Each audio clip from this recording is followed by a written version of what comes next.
Welcome back to No Filter Auto. Today, we're shrinking the universe. We're not talking about power or prestige. We're talking about access. The late 1950s. In Japan, most people can't afford a full-sized car. The government promotes a new class, the Kei-car, tiny, economical vehicles with strict size and engine limits. Subaru, then known as Fuji Heavy Industries, steps up. This is the Subaru 360. Nicknamed the Ladybug. It wasn't a car that aimed to be the best. It aimed to be the first car for an entire nation on wheels. Let's set the stage. Post-war Japan is rebuilding. Mobility means scooters or crowded buses. The 360, launched in 1958, was a radical solution, a true, enclosed, four-seater automobile that was cheap to buy, cheap to run, and fit the Kei regulations perfectly. It looks like a smiley-faced bubble, a cartoon car rendered in sheet metal. With its rear-mounted engine, swing axle rear suspension, and doors that curve into the roof, the hook is pure, unadulterated charm and logic. It made the automobile approachable, demystifying it into something friendly and frugal. But here's the no-filter truth under its adorable skin. The 360 was a masterpiece of packaging and lightweight engineering. Its air-cooled, two-stroke, two-cylinder engine displaced just 356 cc, hence the name, and produced about 16 horsepower. It drove the rear wheels through a 4-speed manual. The entire car weighed under 1,000 pounds. The appeal was its stunning efficiency and simplicity. It was a car you could understand completely.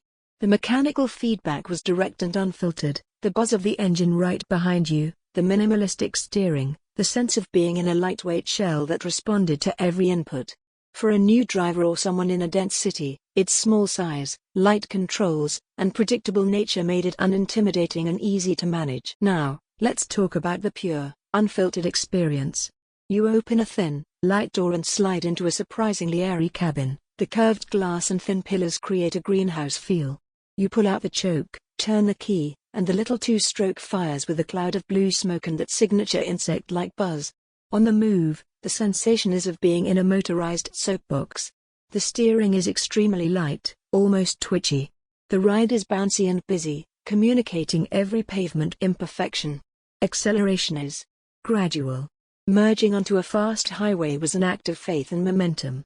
But in city traffic, it was a nimble hero.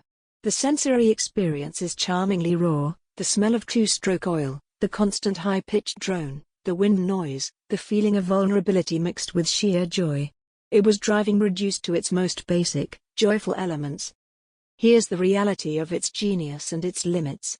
In America, where it was briefly imported, it was marketed as cheap and ugly but faced a brutal review from Consumer Reports that called it notably unacceptable for U.S. roads, criticizing its power and safety. And they were right, for America. But in Japan, and in crowded cities worldwide, it was a revolution. It put millions of Japanese families on four wheels for the first time. It was safe enough for the speeds it was designed for, and its lightweight meant it was surprisingly easy to push out of a snowbank or a muddy lane. It was a car for a specific time and place. So, the no-filter comparison. In Japan, its rivals were other Kei cars like the Mitsubishi 500 and the Suzuki Fronte. But the 360 was the archetype, the first mass-produced success. Globally, it had no direct competitor. Next to an American sedan, it was a toy.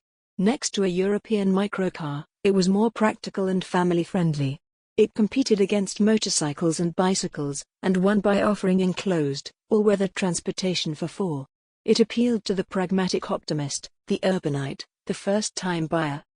The legacy of the Subaru 360 is the foundation of Subaru's identity. It proved the company could innovate within constraints. Its rear engine layout hinted at an engineering willingness to be different. Most importantly, it created a generation of Subaru customers, fostering brand loyalty that would last decades. It was the humble beginning of the symmetrical all-wheel drive dynasty. The Subaru 360 stands as a monument to democratic mobility. It is the car that said why not? To an entire population. It wasn't built to win races or turn heads. It was built to turn scooter riders into car owners, to put a roof over a family's commute, and to prove that big things really do come in small, buzzing, two-stroke packages. If this kind of story about the tiny, plucky vehicles that changed entire societies intrigues you, subscribe to No Filter Auto. Let us know in the comments, could you see yourself daily driving a 16 horsepower, 2-stroke bubble car today?